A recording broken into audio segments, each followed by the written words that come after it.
Bonjour!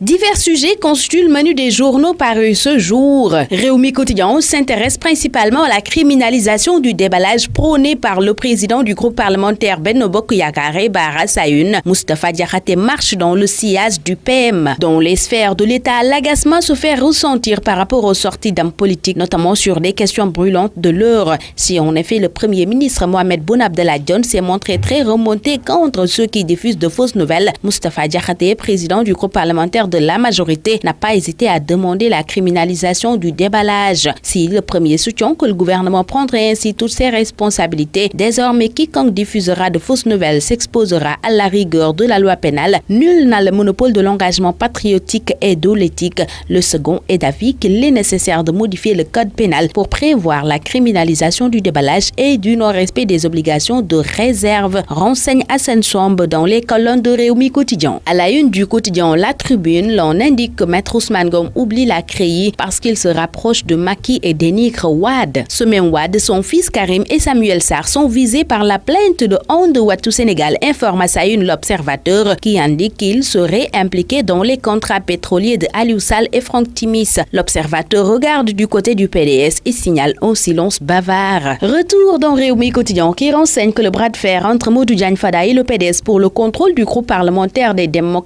et libéraux vient de connaître son épilogue. Fada, qui vient ici d'enterrer sa vendetta contre ses ex-frères de parti, a annoncé sur sa page Facebook son départ prochain à la tête du groupe parlementaire de l'opposition. D'après ce journal, qui renseigne par ailleurs à travers la plume de Domou Réumi que le régime serait sur le point de remettre Barthélémy Diaz dans le gouffre carcéral pour qu'il se taise et se taire. La réouverture de son dossier serait son moyen de briser les ailes de ce gallinacé qui becquette jusqu'à indisposer des gens de son propre parti. La procédure serait suivie par l'Assemblée nationale dont la majorité voterait la levée de son immunité parlementaire, d'après Domou Réumi qui donne plus de détails à la page 2 de Réumi Quotidien. À la page 6 de Walf Quotidien, l'on rapporte les détails de l'enquête sur la mutinerie de Rebeuss. Ce journal indique qu'il n'y a pas encore de mesures conservatoires alors que des régisseurs ont été relevés pour moins que ça. Pendant ce temps, le Populaire qui nous apprend que l'État a mis 3,5 milliards pour matérialiser le Ubitei Jongtei nous rapporte un rapport qui fait désordre pour la rentrée des classes. Ce rapport pointe les retards dans la mise en œuvre des conclusions des assises de l'éducation, note le POP où le ministère de l'Éducation réplique et justifie. Les germes de la perturbation barrassent à une Sud Quotidien